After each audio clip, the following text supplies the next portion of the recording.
So with a lot of massage therapists that are beginning their program, one of the things that we hear about as far as therapists injuring their hands is when they start to get their thumbs becoming sore. There are several things that students and or early therapists do that ends up causing them thumb discomfort. So we're going to spend a few moments on those right now. The first thing that often happens when someone is trying to use their thumbs to do a treatment is that they will try and push in two different directions at the same time. If I'm trying to apply a pressure into, say, her erector spinae muscles, and my thumbs are pointed at each other, if you look at the direction my arms are pointed, my arms are designed to go in this direction. However, I'm getting to this point and my thumbs are changing directions completely. So I've now gone from an arm direction to a thumb direction.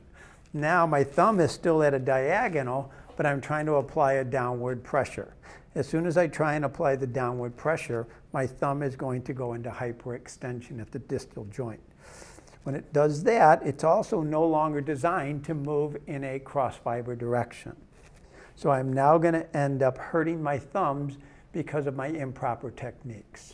The other thing that we'll see is people will often have their hands close together, or they'll keep their fingers off the body completely. These are all errors that are common to new therapists, but need to change. So ways that we can protect our thumb, the first would be to make what's known as the large W. So as you can see, I have a big W that I'm making with my hands, and my hands are laying down. So suddenly I have a nice straight line down the length from my forearm, through my hand, and into my thumbs. The second thing is I can't have my hands flat.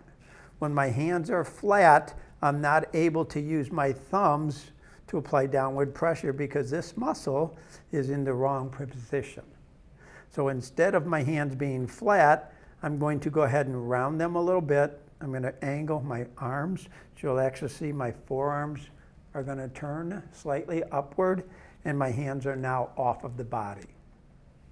I then spread my fingers out and put some of my weight on my fingers so my thumb doesn't have to hold as much weight.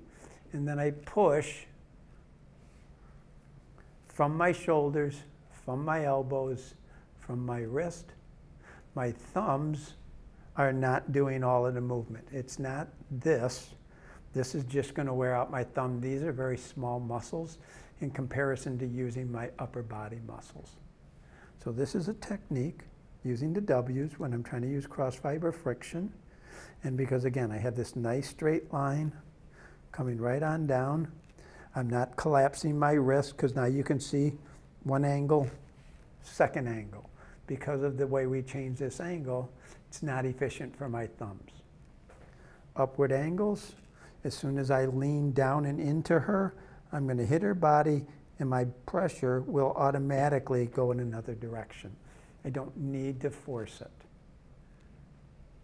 I don't need to work hard from here, and my client is very easily going to be able to say, yes, that feels very specific, that feels very detailed, feels very effective.